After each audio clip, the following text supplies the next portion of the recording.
कल चेक हो जाएंगे। कल आप मुझे साइंस क्लास बता दो, अदरवाइज आपकी मैं 12 o'clock साइंस क्लास रखूंगी। कल नहीं है पक्का? जा रही मैम, जा रहा हूँ। क्या करना चाहते हैं?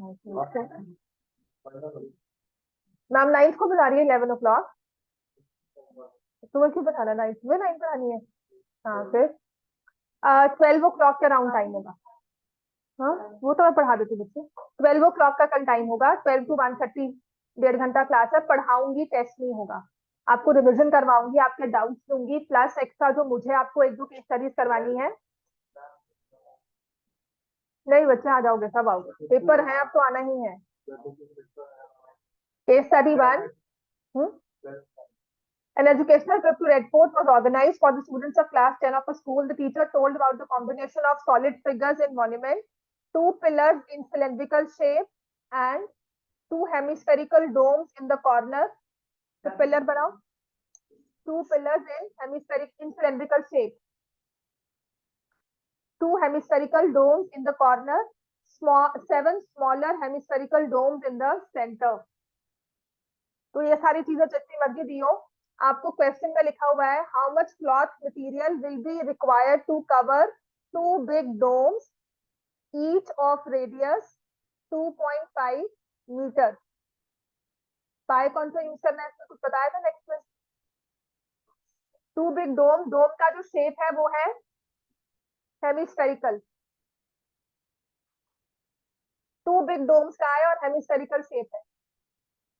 लेट मी सी पाई किसी वैल्यू में यूज कुछ स्पेसिफिकली कहा हुआ है पाई को, क्योंकि पहले तो लिखा ही होता है 22/7 यूज करो in case it's not mention.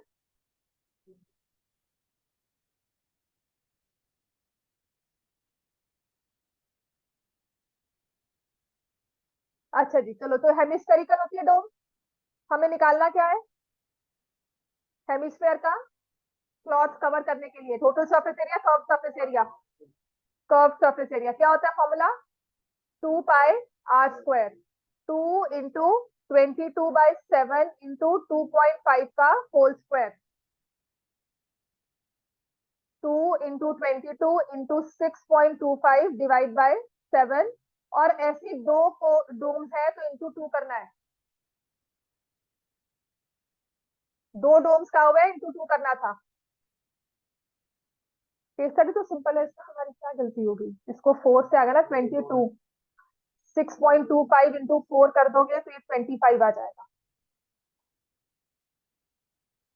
ठीक है, अब कैलकुलेशन पे जाओ तो this will be 550/7 square metre.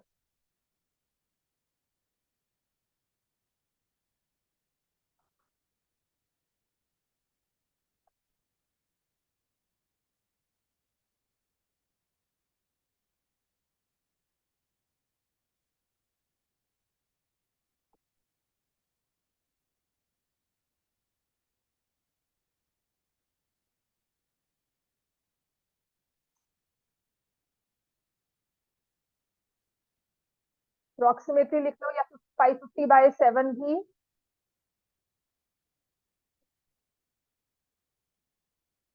Seventy eight point तो इंटू 2 करना था, तुमने किया तो yes। समझ में आ गया? ये इजी था केस स्टडी, इतना मुश्किल नहीं था ये। हो गया ना सबने सॉल्व? राइट, नेक्स्ट हमारे पास है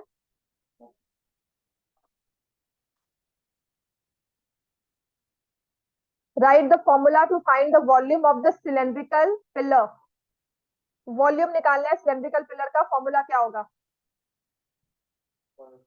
πr²h। CSA of the two pillars, if height of each pillar is 7, radius of base is 1.4। चलो करो, CSA of the two pillars। Curve surface area क्या होता है? 2πrh, और इसको मल्टीप्लाई करना है 2 से। Radius of the base is 7, is 1.4, height is 7। ये भी इजी है, कोई इतना मुश्किल नहीं था।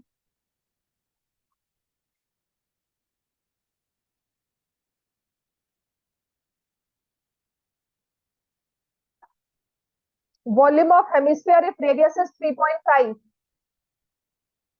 2/3 pi r cube, volume of hemisphere. कुछ नहीं इसका लेना देना विद द क्वेश्चन की वो हेमिस्फेरिकल डोम है या स्मॉल है बिग है, कुछ नहीं था। वॉल्यूम ऑफ हेमिस्फीयर का हुआ है, रेडियस 3.5।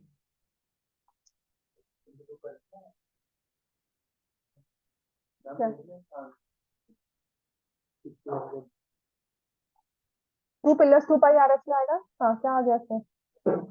44, ये 4 हो गया। 88 इंटू 14 डिवाइड बाय 10।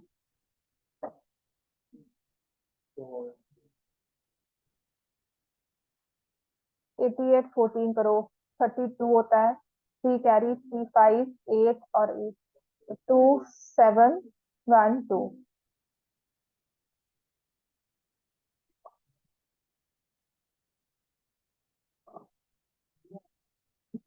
क्यों आएगा 8 4 का? वो नहीं होता।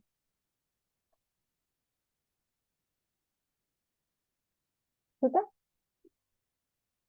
फाइन, एवरीवन क्लियर है ना ये तो?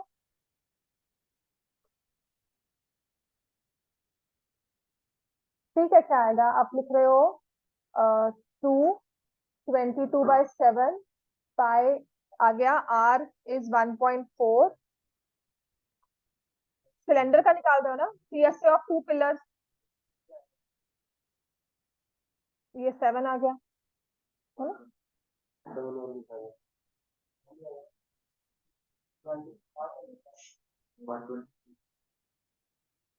हम्म, तो तुम 3 कहाँ कह रहे थे? अच्छा, वो नहीं, वो तो लास्ट में तो 2 आएगा ना। मैं 0.2 पे करी थी। ठीक, क्लियर हो गया इतना, है ना? दोबारा ये लो 2। नहीं आंसर मुझे, because I was thinking of something else. ये आ गया इंटू 7, ये हो गया। तो 88 इंटू 14 हुआ ना, है ना, बाय 10। तो व्हाट आई डिड वाज 235 आ गया यहाँ पर। 8 8, ठीक है, यहाँ पे 2, दिस इज 3। अब ठीक है ना? चलो, इसके बाद एपी वाली केस स्टडी है। अच्छा, किसी को डाउट है एरिया से तो सर्कल? कल के टेस्ट में भी डाउट्स है वो भी करवाती हूँ। कल का टेस्ट तो मुझे करवाना ही है आज का। कल जो टेस्ट लिया था उसमें जो क्वेश्चन सॉल्व नहीं हुए, पहले तो तुम बताओ तुम्हारा area of segment, area of sector में तुम्हें क्या problem? Area of sector, area of segment, और एरिया ऑफ सेक्टर के साथ आता है एरिया ऑफ ट्रायंगल। देखो सर्कल का ये है, एक सर्कल ड्रॉ किया हमने, इसका ये सेंटर मार्क किया। ठीक है, अब मैं क्या करती हूँ, इसमें से, इस सर्कल में से मैंने इतना हिस्सा ये माइनस, ये काट लिया।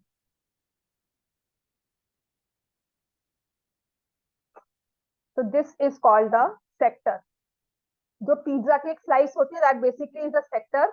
तो उसमें सेंटर पे एंगल होता है थीटा, और इसकी एक होती है रेडियस। ठीक है, और अगर ये छोटा है तो माइनस सेक्टर, और जो बाकी बचा हुआ था जो इस तरह से आएगा।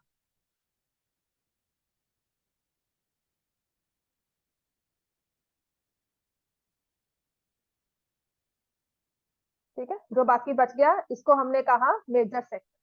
अगर यहाँ पर एंगल थीटा है तो यहाँ क्या होगा? 360 degree minus.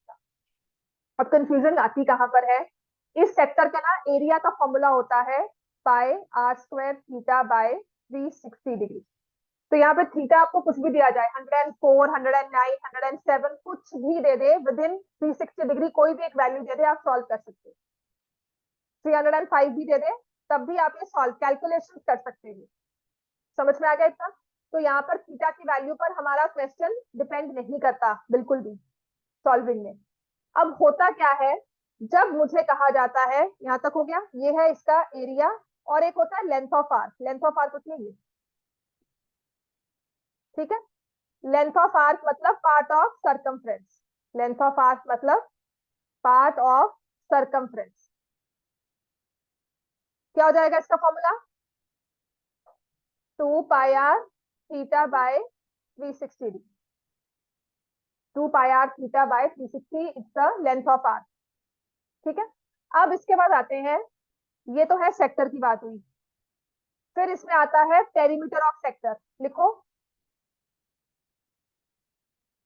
perimeter of sector. What does this mean? तुमने ये पोर्शन लिया था, ठीक है। तो एक ये है जिसे हमने कहा लेंथ ऑफ आर्क, रेडियस और रेडियस। पेरीमीटर ऑफ सेक्टर क्या होगा? 2r plus 2πr theta by 360। समझ में आ गया? एक में होता है पेरीमीटर ऑफ सेक्टर। अब आते हैं व्हेन इट सेज सेगमेंट। तो सेगमेंट बेसिकली क्या है? हाँ जी भैया।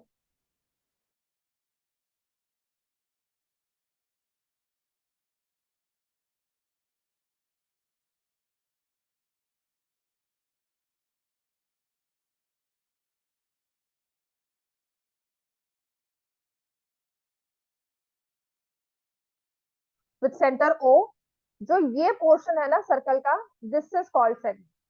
और छोटी वाली है तो ये माइनर सेगमेंट, और बड़ा है तो मेजर सेगमेंट। ठीक हो गया, राइट?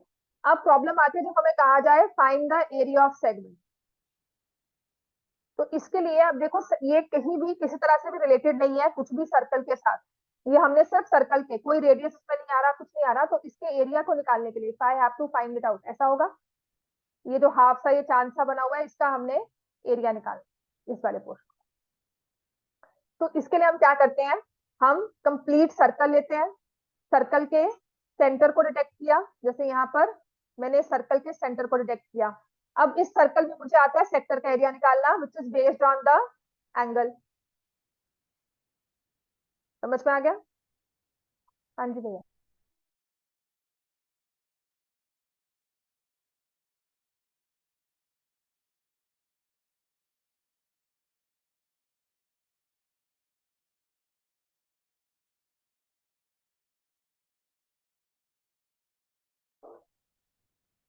तो अब आता है हमारे पास, सेंटर में हमें एंगल दिया होगा ओ, थीटा दे दिया हमने यहाँ पर। अब अगर मुझे सेगमेंट का एरिया निकालना है तो मैंने कैसे देखा कि this is entire segment minus this triangle. Area of segment is, लिखो, area of segment is area of sector minus area of triangle. अब ट्रायंगल की एरिया के लिए ना, या तो हम अब फॉर्मूला देखेंगे क्या लगाएं, या तो हम हीरोन फॉर्मूला लगा सकते हैं, जो जो मैंने पढ़ा हुआ है उसमें से। ये एरिया कैसे निकालूंगी ट्रायंगल का? तीनों साइड्स बताओ, हीरोन फॉर्मूला लगा लो, है ना। या फिर 90 डिग्री एंगल दिया हो, half into base into height, या फिर मुझे ऑल्टीट्यूड दिया हो किसी भी एक साइड को, हाफ इंटू। अब ये ट्रायंगल है, होता है आइसोसेलेस ट्रायंगल। दूसरी चीज इसमें मुझे ध्यान वाली बात ये है कि एरिया तो निकालना है पर ये आइसोसेलेस है, और इसका सेंटर का ना एंगल पता है मुझे। समझ में आ गया? तो अब ना जो आपको एरिया ऑफ ट्रायंगल आएगा, क्योंकि हमारे पास अभी लिमिटेड नॉलेज है, we don't have the knowledge about how to find the area based on any angle. कल 0 डिग्री या 0.5 डिग्री एंगल भी दिया हो तो मुझे एरिया निकालना आता है, मुझे पता है कैसे मैं कैलकुलेशन कर सकती हूँ, वो आपके पास नहीं है इन्फॉर्मेशन। तो हम क्या करते हैं, आपको एरिया ऑफ ट्रायंगल में 30, 60, 90 और 120 यही सब एंगल दिए जाए।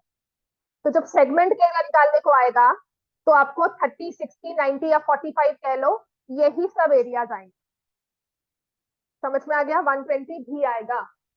एरिया ऑफ सेगमेंट निकालने में 120 डिग्री एंगल ही आएगा, विच आई हैव कंप्लीट की इस बार दिया जाएगा पेपर में, बोर्ड के पेपर में 120 डिग्री मेंशन किया जाएगा। कहीं ना कहीं पेपर में एक क्वेश्चन आएगा जहां पे सेंटर में एंगल 120 बनता हो। समझ में आ गया? तो इस क्वेश्चन को सॉल्व कैसे करते हैं, एरिया ऑफ सेक्टर तुम्हें निकालना आता है। अब कोई जो 30 दिया हो, 60 दिया हो, 90 हो, 45 हो, आप सारी वैल्यूज निकाल सकते हो। एरिया ऑफ ट्रायंगल के लिए आपको फॉर्मूला करवाया था half r square sine theta, which works for any angle. चाहे 95 डिग्री दिया हो तब भी ये चलता है, क्योंकि साइन 95 इज अ कांस्टेंट, इसकी वैल्यू मैं फाइंड कर सकती हूँ। We have information, we have calculators and we have system to find sine 95। समझ में आ गया? अब साइन 95 को हम निकाल सकते हैं, लेकिन आपके पास वो इंफॉर्मेशन नहीं है कि आप इसको नंबर में कन्वर्ट कर सको। जैसे कि साइन 45 को आपने क्या लिखा, 1/√2, या इसको मैंने लिख दिया √2/2, या इसको 1.414 को डिवाइड बाय 2 करके अप्रोक्सीमेट बता दिया कि 0.7 होगा जी। समझ में आ गया? तो साइन 95 को ना नंबर में कन्वर्ट करने के लिए आपके पास कोई सिस्टम अभी नहीं होगा वहां बैठे हुए, no calculators allowed, nothing is allowed. तो इसके लिए आपको जो एंगल्स होंगे वो 30, 60, 90, 120, 45 दिए जाएंगे, ठीक है, जिसमें 45, 30, 60, 90 तुम साइन 90 सबका लगा सकते हो। साइन 45 आपको पता है, साइन 30 आपको पता है, साइन 60 पता है। अब आते हैं जब दिया जाएगा साइन 120 डिग्री, तो ये तो तुमने निकाल दिया। अब यहाँ पर आकर फिर हम अटक गए कि how will I find sign 120 degree. तो इसके लिए क्या करना है, ये क्वेश्चन कर लो। जब आपको सेंट्रल एंगल 120 दिया जाएगा, उसमें सिर्फ और सिर्फ एरिया ऑफ ट्रायंगल ही अटकेगा और कोई चीज नहीं अटकने वाली। आपको सेक्टर का पूरा, इस पूरी चीज का एरिया आता है, सिर्फ इस ट्रायंगुलर पार्ट का एरिया नहीं आएगा। तो how do we find that area of triangular part? उसके लिए मैंने कोई फॉर्मूला नहीं सिखाया था, मैंने कुछ नहीं सिखाया था कि कल किसी ट्विस्टेड फॉर्म में भी क्वेश्चन आ जाए तो I know the mechanism to find, I know the working to find central angle 120 में एरिया ऑफ अ ट्रायंगल। और इससे आपके बुक का एक क्वेश्चन, तो डिजाइन वाला क्वेश्चन है कि एक 60 डिग्री वाला इक्विलेटरल ट्रायंगल ड्रॉ किया हुआ है और डिजाइन बन रहा है, वो भी सॉल्व हो जाता है। तो उसमें करना क्या है, दिस इज ए बी, ये रेडियस दी जाएगी यार, ठीक है। और इससे बहुत सारे क्वेश्चन हैं जो क्लियर हो जाएंगे आपको साथ साथ, बिकॉज ये चीज अगर आप यूज करना सीख जाते हैं, समझ आते हैं करना है मुझे ट्रिग्नोमेट्री इन अ सर्कल, तो टेंजेंट्स के भी कुछ क्वेश्चन है जो यहाँ पर यूज हो जाते हैं। यहां से ना परपेंडिकुलर ड्रॉ किया, ये 120 है, कंप्लीट एंगल 120 है। जब आपने परपेंडिकुलर ड्रॉ किया, बिकॉज ऑफ आइसोसेलेस ट्रायंगल, इस परपेंडिकुलर ने एबी को बाइसेक्ट करना है। Perpendicular from centre bisects the base, ये और ये इक्वल हो। रेडियस आपको दी हुई है, साइन 60 मुझे पता है, कॉस 60 पता है, मुझे एडी निकालना हो, ओडी निकालना हो, हम सब निकाल सकते। क्लियर हो गया? तो जब भी साइन 120 दिया है, लेट मी से द रेडियस इज 7, लिख लो इस क्वेश्चन को, radius is 7 centimetre, find the area of segment. तो आपने किया pi 7 square into 120 degree by 360, this is area of sector, minus area of triangle के लिए ना, इस ट्रायंगल एओबी में मैंने angle OD perpendicular to AB draw किया, AD is equal to BD आ जाएगा, perpendicular from centre bisects the chord, ठीक है, 60 डिग्री हो जाएगा। इन ट्रायंगल ADO, क्योंकि राइट एंगल ट्रायंगल है, OD अपॉन AO, ये 60 डिग्री एंगल है, ये 30 है, जो मर्जी ले लो, साइन 30 ले लो, चाहे आप cos 60 ले लो, whatever ratio you feel like, I take sin 30 here, sin 30 हुआ हाफ, आपका OD आ जाएगा 3.5 centimetre, OD will be 3.5 centimetre.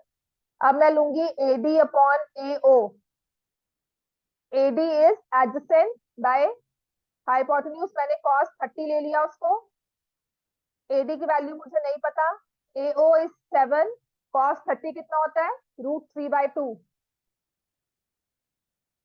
तो AD मेरे पास आ जाएगा 7 √3/2, और पूरा AB कितना हो जाएगा, 7 √3 सेंटीमीटर।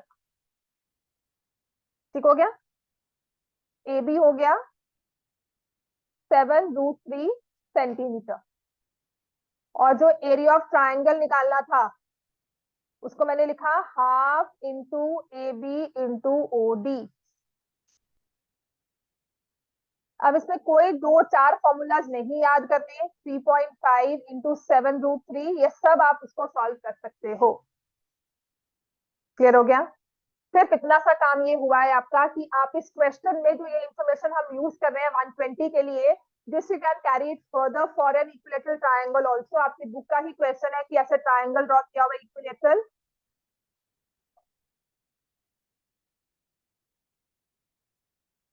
बुक का क्वेश्चन है, एक इक्विलेटरल ट्रायंगल ड्रॉ किया जा रहा है ऐसे, जिससे 60 डिग्री एंगल,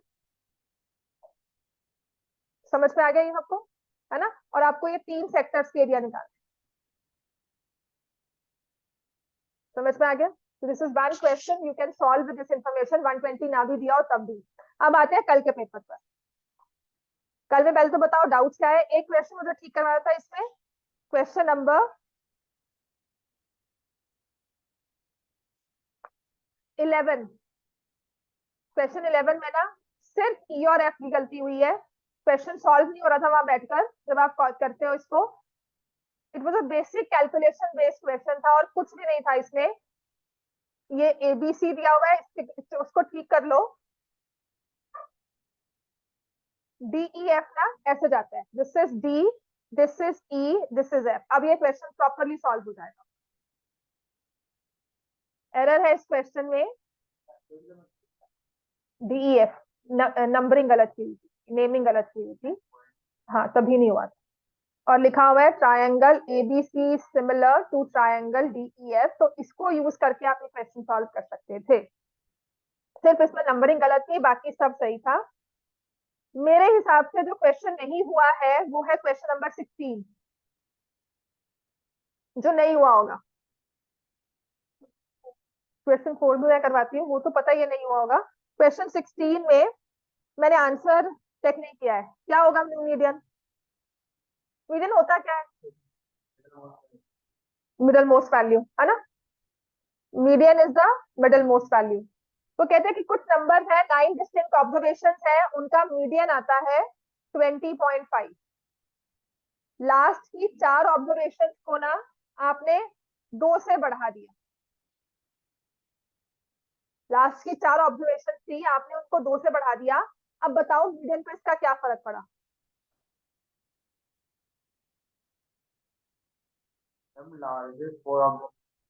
हाँ, लास्ट लार्जेस्ट ही होगी ना, सेंडिंग ऑर्डर में चेक किया होगा।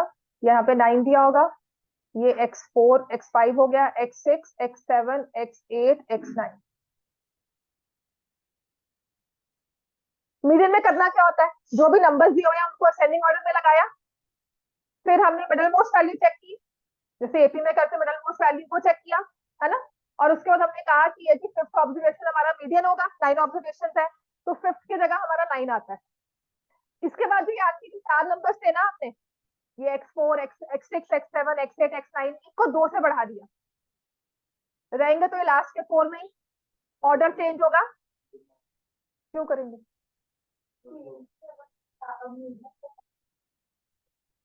लास्ट के 4 बढ़ा दिया ना, तो मीडियन का कोई या नंबर ऑफ ऑब्जर्वेशन पे कोई फर्क आया? मिडिल मोस्ट वैल्यू अब भी कौन सी है? वही रहेगी। Median will remain the same. Mean change होता है, मीडियन नहीं चेंज होता। Median will remain the same. This is an ideal example, मतलब ये थोड़ा सा सोचने का क्वेश्चन था। पता नहीं आए ना आए, मुझे नहीं समझ में आ रहा कि आएगा कि नहीं आएगा, but I found it a little different from what we been doing. Mean change होता है क्योंकि mean is based on the entire data. लिख लो, एक ना एमसीक्यू आया था आज से 2-3 साल पहले ही डीएवी के पेपर में, कि which observation is based on, sorry, which measure of central tendency is based on entire data. Mean is based on entire data. Mean में हल्की सी भी, क्योंकि देखो मीन में ना आप सारे क्लास इंटरवल्स देते हो, सबके एक्सआई निकाले, सबके एफआई निकाले, सबको मल्टीप्लाई किया। एक नंबर गलती से भी आपने गलत कर दिया, आपका पूरा आंसर गलत हो जाएगा। लेकिन मीडियन में क्या है, आपने मीडियन क्लास निकाल दी, उसके बाद सिर्फ आपको सिर्फ मीडियन क्लास से मतलब है, उसके आगे कुछ वाले नंबर से मतलब है। लास्ट में 94 भी लिख दो, आपको कोई फर्क नहीं पड़ेगा। सम अगर 100 दिया था, सम जब तक चेंज नहीं होता, आप आपस में ऑब्जर्वेशन को ऊपर नीचे करते रहो, आपको कोई फर्क नहीं पड़ेगा जब तक मिडिल क्लास को चेंज नहीं करता। For example, if I take this data, देखो अब समझो इस चीज को कि क्यों नहीं फर्क पड़ रहा।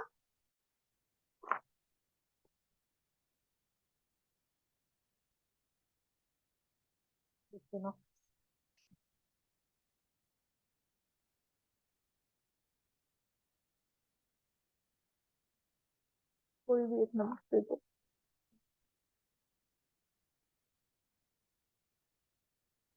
बुक है किसी के पास मैथ्स की, लिख दो। ये इसमें से ले रही हूँ, रुक जाओ, कोई बात नहीं, मुझे सिर्फ अपनी वो चाहिए। हाँ ये लो।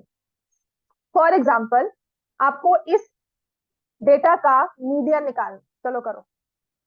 12 टू 14, 14 टू 16, 16 टू 18, और यहाँ पर दिया हुआ है 7, 12, 18, 30। ये 4 ऑब्जर्वेशन है, इसमें मीडियन निकालना है। पहले क्या करोगे, फाइंड द क्यूमुलेटिव फ्रीक्वेंसी, 7, 19, 37, 50। फिर हम क्या करेंगे, 50 डिवाइड बाय 2, 25। मीडियन क्लास ये आ गई, ठीक है, जिसमें आप मीडियन का फॉर्मूला क्या होता है, L plus n/2 minus C F upon F into H. n/2 25 है, सी एफ कौन सी हुई, फ्रीक्वेंसी हुई 18, हाइट क्या होगी इसका डिफरेंस 2। अब अगर मैं यहां पर मान लो 50 नहीं करती, इसको मैंने कर दिया, लेट मी से इसको कर दिया 10, इसको भी कर दिया 10, आपकी कैलकुलेशन में क्या फर्क पड़ा, ठीक है ना। This was 7 and I suddenly से ओहो बच्चों मैंने गलत डेटा दे दिया, यहाँ पर 7 यहाँ पे 13 था, ठीक है। आई टेल यू नहीं बच्चा मैंने गलत कर दिया, मैंने गलत डेटा दे दिया, यहाँ पर लिखो 10, यहाँ पर भी लिखो 10, आपने लिख लिया, उसके बाद भी आपका सम क्या आएगा 50। फर्क कहाँ पड़ेगा, सिर्फ आपकी इसमें फर्क पड़ा, मे भी थोड़ा इसमें फर्क पड़ जाएगा, समझ में आया कि नहीं। आपका मीडियन जो है वो बाकी डेटा की छेड़छाड़ से चेंज नहीं होता when you find the middle most value. Cumulative frequency यहाँ पर बच्चे तुमने किया, ये आ गया 10, यहाँ पर आ गया 10, ये आ गया 22, यहाँ पर आ गया 40,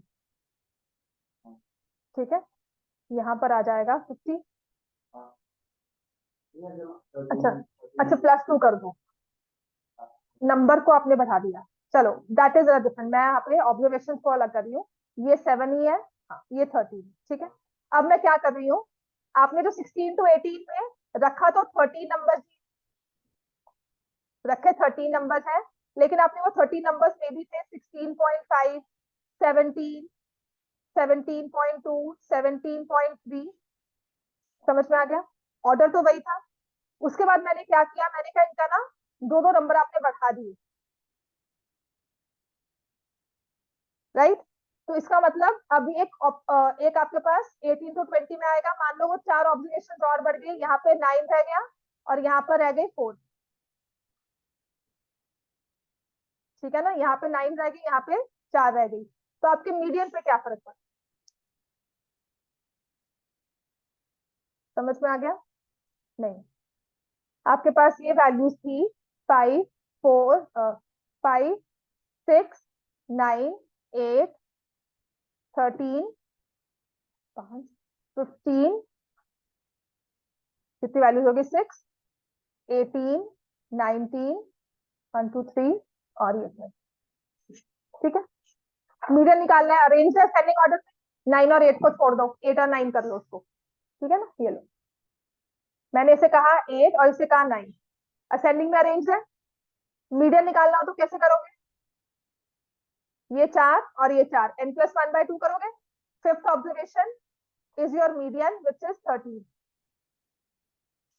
अब आप क्या करते हो, लास्ट की 4 ऑब्जर्वेशन को 2 से बढ़ा देते हो, 5, 6, 8, 9, 13, 17, 20, 21, 22। अब बताओ क्या करोगे, n+1/2, 9 ऑब्जर्वेशन है, 9+1/2, fifth observation is your median. Median को कोई फर्क पड़ा, जब तक वो छेड़छाड़ हमारे मीडियन वाले ऑब्जर्वेशन में नहीं हो रही तब तक उसको कोई फर्क नहीं पड़ने वाला, क्योंकि median is a positional average, it is not based on the entire data, उसकी कैलकुलेशंस में पूरे डेटा को नहीं हमने इंक्लूड किया है, हमने रेलेवेंट क्लास में इंक्लूड किया एंड दैट्स इट। तो median will remain the same, जो हमारा ये वाला क्वेश्चन था जिसको इतना टाइम मैंने लगा के समझाया तुम्हें, मीन चेंज होता है, मीडियन चेंज नहीं होता।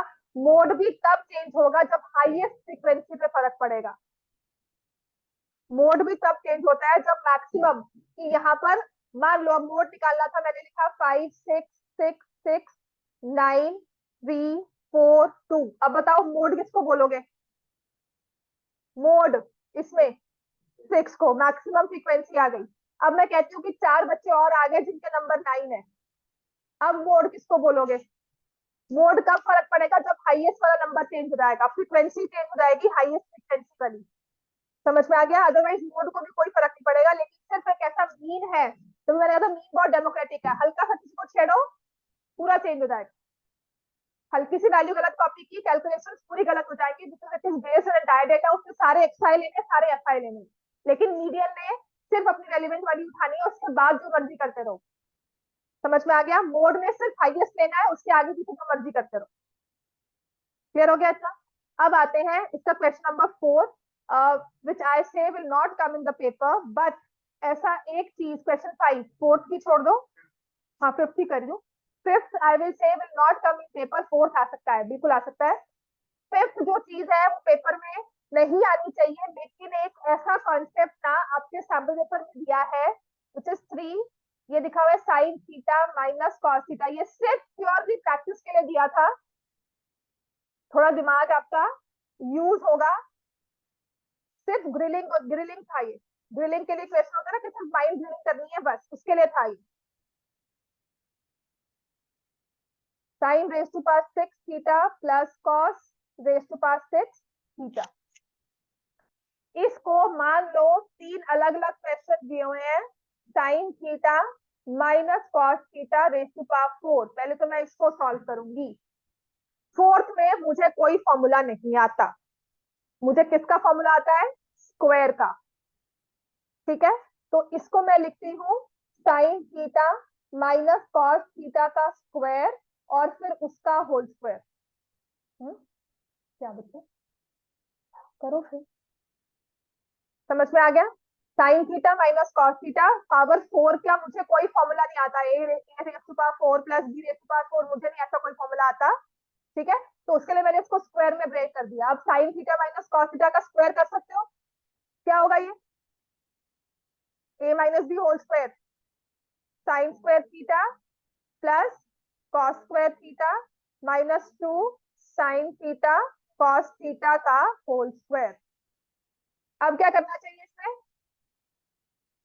Sign square plus cos square is 1 minus 2 sine theta cos theta का whole square, and that is equal to 1 plus 4 sine square theta cos square theta minus 4 sign theta cos theta. मैंने फिर से इसे square कर लिया। ठीक है, सिर्फ फॉर्मूलाज लगाए और कुछ नहीं किया है। पहला एक टर्म को सिंप्लीफाई किया, फिर वो यहां लिखेंगे, हाँ तो उसको वही लगाना है, वो ए प्लस बी का होल स्क्वायर है, ये वाला। हाँ ये डिग्री 4 है बच्चे, हाँ तो उसका आगे होल स्क्वायर, पहले इसको स्क्वायर किया फिर उसको फर्दर स्क्वायर किया। समझ में आ गया? क्लियर हुआ इतना? अब आते हैं नेक्स्ट टर्म में, वही तो कह रहा हूँ। वो ए स्क्वायर माइनस बी स्क्वायर होता है। कहाँ कहाँ पे कर सकते हो?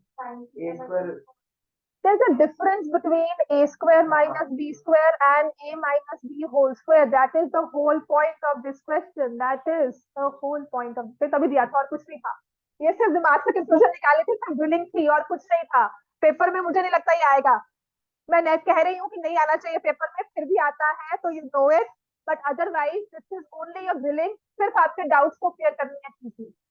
समझ में आ गया? ये आंसर नहीं है, अभी एक चीज सॉल्व की है, अब दूसरा वाला सॉल्व करोगे। समझ में आया? चलो दूसरा सॉल्व करो, अब वो इजी है।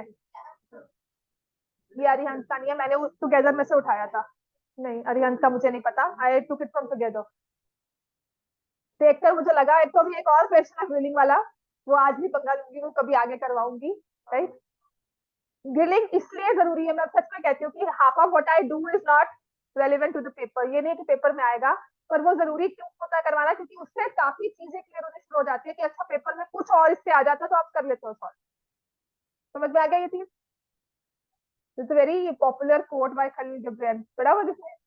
खलील गिब्रान है, it's I don't know the name, जो भी उसको कहते हो, गिब्रान है, वो उसका पर्शियन ऑथर था, फिलोसोफर टाइप कह सकते हो। तो उसने लिखा था हाफ ऑफ व्हाट आई से is meaningless but I still say it so that the other half may reach you. कि आधी बात बोलता हूँ वो बेतुकी है, लेकिन आधी बात खबरदारी वाली बात है। तो जो मैं क्लास में करवा रही हूँ वो जरूरी नहीं है कि हर एक क्वेश्चन आए, लेकिन जरूरी क्या है आपका माइंड ड्रिल करना। जैसे ये कंफ्यूजन थी, ये कभी सॉल्व नहीं होंगी, ये माइनस बी होल स्क्वायर क्या है, ए स्क्वायर माइनस बी स्क्वायर में फर्क क्या है, ये सिर्फ जब आप कुछ डिफरेंट क्वेश्चन करते हो वहां पे क्लियर होता है। सैंपल पेपर के सारे क्वेश्चन नहीं आने वाले आपके। 10 सैंपल पेपर सॉल्व कर लो, फिर भी सीबीएसई बोर्ड में एक क्वेश्चन नया दिखेगा ही दिखेगा आपको। समझ में आ गया? लेकिन वो जो 10 सॉल्व किए होंगे उसमें से आपको सिर्फ हेल्प करनी है, वो 10 जो नया क्वेश्चन है उसको सॉल्व करना है। ये ध्यान रखने वाली बात है, यहाँ पर वो किया था, वो वहां पर ऐसे किया था, तो यहाँ पर ये होगा। समझ में आ गया? दैट्स व्हाई आई से सिर्फ प्रैक्टिस करते रहो। अब की स्टेज में सिर्फ प्रैक्टिस ही चाहिए आपको। कितना क्लियर हो गया? अब आ जाओ, ये है 6 sine theta plus cos theta का होल स्क्वायर। मैंने 6 अभी नहीं लिया, सिर्फ इसको ओपन किया, ये तो ओपन हो जाएगा। Sine square theta plus cos square theta plus 2 sine theta cos theta, and this will come out as 1 plus 2 sine theta cos theta. अब आ जाओ डिग्री 6 में। अब इसको कैसे करना है देखो, जब पावर 6 भी हो ना तो दो वेज होते हैं, या तो क्यूब का स्क्वायर करो या स्क्वायर का क्यूब करो। होल क्यूब नहीं करेंगे ना, नहीं करेंगे ना, होल क्यूब क्यों करेंगे, क्योंकि इंडिविजुअल क्यूब है। समझ में आ गया? अच्छा, अब देखो दो चीजें होती है ये ना, इसमें भी देखो अब क्या हो जाता है कि ये बीच में प्लस का साइन है। When it is a raise to power 6 plus b raise to power 6, इसको सॉल्व तभी कर सकते हो जब पावर क्यूब में रखोगे, ठीक है। लेकिन जब a raise to power 6 minus b raise to power 6 हो, ये दोनों वेज में सॉल्व हो जाएगा, क्योंकि आपके पास दोनों फॉर्मूलाज हैं। इसको आप a स्क्वायर का क्यूब भी कर सकते हो, b स्क्वायर का क्यूब भी कर सकते हो, या a क्यूब का स्क्वायर माइनस b क्यूब का स्क्वायर भी कर सकते हैं। समझ में आया? क्योंकि आपके पास a square x square minus b y square का फॉर्मूला होता है, इसका भी फॉर्मूला है और इस चीज को सॉल्व करने का भी फॉर्मूला है। पर प्लस में सिर्फ क्यूब का फॉर्मूला वर्क करेगा, स्क्वायर का फॉर्मूला वर्क नहीं करेगा। सिर्फ इसलिए ही I will go for square का क्यूब। साइन स्क्वायर थीटा का whole cube plus cos square theta का होल क्यूब। अब बताओ इसका फॉर्मूला क्या होता है? What is a cube plus b cube? Individual cubes हैं, वो a plus b whole cube है। A plus b whole cube होता है a cube plus b cube plus 3ab a plus b. जो मैं आपको कह रही हूँ वो है a cube plus b cube, जो होता है a plus b into a square minus a b plus b square. इसी चीज के डिफरेंस को समझो, एक होता है सम ऑफ क्यूब और ये होता है क्यूब ऑफ द सम। ये चीज है क्यूब ऑफ सम और ये है सम ऑफ क्यूब्स। ठीक है, तो इस पे आ जाओ, पहले एक क्वेश्चन पे आ जाओ। Sine square theta plus cos square theta sine raise to power 4 theta plus cos raise to power 4 theta minus sine square theta cos square theta. अब जो ये वाली चीज है ना, ये आपके सैंपल पेपर में आई हुई है, जिसको आपने सैंपल पेपर में सॉल्व किया होगा। क्यूब का फॉर्मूला पावर 4 में बन गया और फिर उसमें आपने वैल्यू पुट की। Now when we come to this part, ये तो 1 ही आ गया है ना। अब इसको क्या करेंगे, sine raise to power 4 theta, I will write it as sine square theta plus cos square theta का whole square minus 2 sine square theta cos square theta.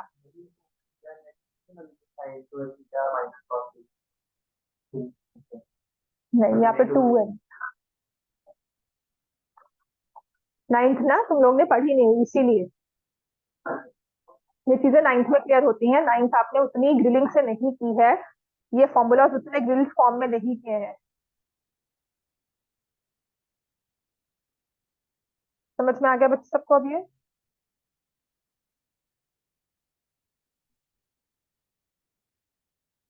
समझ में आ गया इतना? ठीक है, तो अब ये आ जाएगा, ये आ जाएगा 1 square minus 3 sign square theta cos square theta.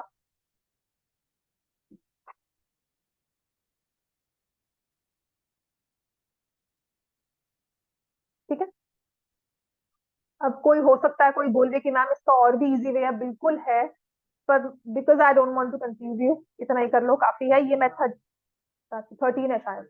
हाँ, अब क्या करना है, आपने इंडिविजुअल सभी टर्म्स को सॉल्व कर लिया है ना।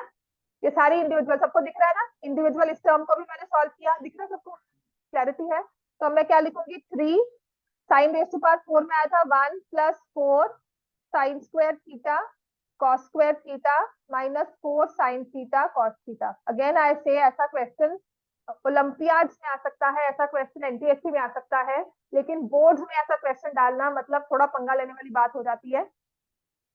ठीक है, डिपेंड करता है कितने लोग कंटेस्ट करते हैं, कितने उसमें मांगते हैं, और बोर्ड फिर कितना उस बात को सुनता है। नहीं मिलते, हर क्वेश्चन पे नहीं मिलते। जब तक वो बोर्ड एक कंटेस्टेड क्वेश्चन की हाँ हमने डिफिकल्ट डाला था, या वो question is not a relevant one, जब तक ऐसा ना कहा जाए। ठीक है, तो उस ग्रेस मार्क्स के चक्कर में मत आना, तुम टाइम फिर भी वेस्ट करोगे इस पे, आपका टाइम लगेगा, दिमाग खराब होगा, उसके वजह से बाकी क्वेश्चन खराब होंगे। वो तो सभी लिखते हैं ऐसे। अब आ जाओ, 3 + 12 sign square theta cos square theta -12 sign theta cos theta +6 + 12 sign theta cos theta +4 -12 sin square theta cos square theta. And the important part was because it said evaluate या find the value, तो पता था कि सारे sin theta cos theta cancel होने ही हैं, right. हमारे पास क्या रह जाएंगे, सिर्फ numbers, because the question said evaluate find the value। इसका मतलब यह था कि सारा जो हमारे sin theta वाली वैल्यूज थी वो सब खत्म ही होनी थी, और सिर्फ आंसर रहेगा नंबर्स में, आंसर इज 13। समझ में आ गया। अब इसमें जो इंडिविजुअल क्वेश्चन थे वो एज अ टर्म आ सकती है, आप ये मत कहना पूरा क्वेश्चन आएगा, लेकिन सिर्फ इस चीज को सॉल्व करना भी आ सकता है। Sine raise to power 6 cos raise to power 6 वो भी आ सकता है स्टैंडर्ड के पेपर में। समझ में आ गया इतना, राइट। अब आते हैं इसका question number 4, find the surface area of the remaining solid. Question number 4 करना है अब हमें।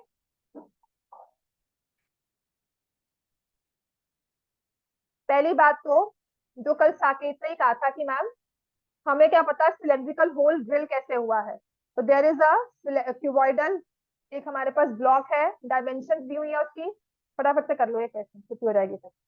ठीक है, तो we have height, length is 15, breadth is 10। Answer कितना आया इसका,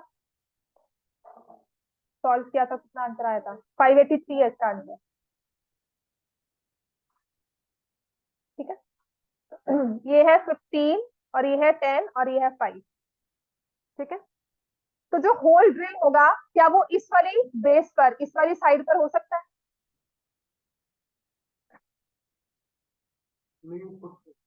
हो सकता है, क्योंकि हमारा जो होल ड्रिल है उसकी रेडियस क्या दी हुई है, 7। रेडियस दी है, डायमीटर, डायमीटर दी हुई है 7,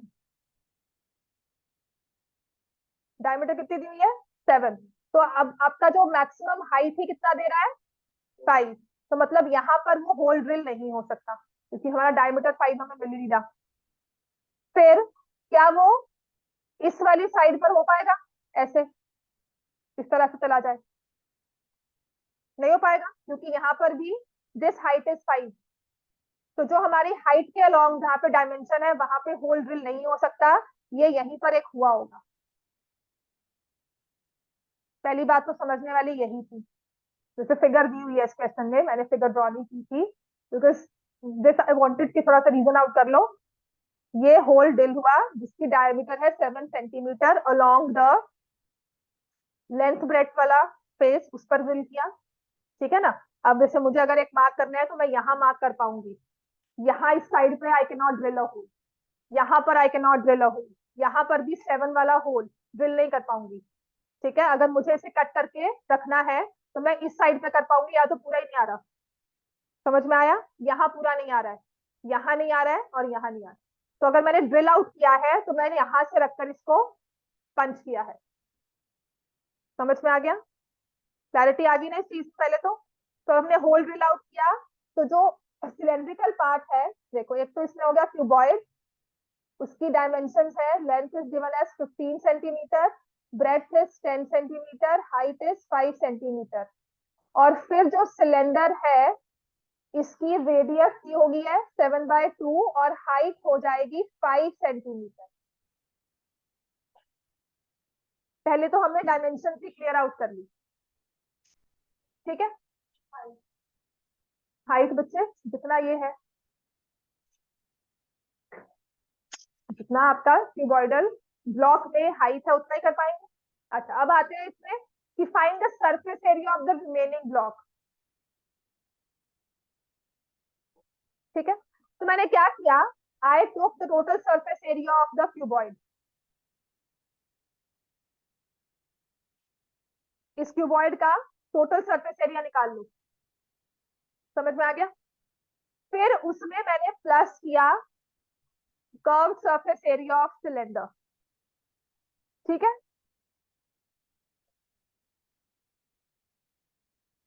आपने होल ड्रिल आउट किया, अंदर का आपका वो पोर्शन क्लियर हो जाएगा, सिलेंड्रिकल शेप में होल दिखेगा आपको, है ना, उसकी सरफेस को आप फील कर सकते हो। देन जो ये ऊपर का, क्योंकि होल ड्रिल आउट हुआ है तो ऊपर और नीचे ये सरफेस क्या रहेगी, खाली हो जाएंगी, इतना ऊपर का पोर्शन खत्म हो जाएगा, तो -2 two times area of the circle. इसे सॉल्व करोगे आपका आंसर आ जाएगा 583 आंसर था इसका। करो कैलकुलेशन मेरा बच्चे, ठीक है, वेरी गुड।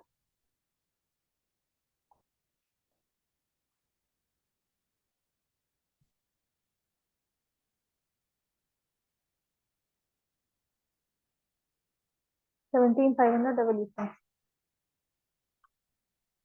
ठीक है। अच्छा, नंबर ऑफ रेवोल्यूशन से आंसर क्या था, वही आता है ना? तुमने कैसे लिखा हुआ 17,500? बुक का क्वेश्चन है ये तो।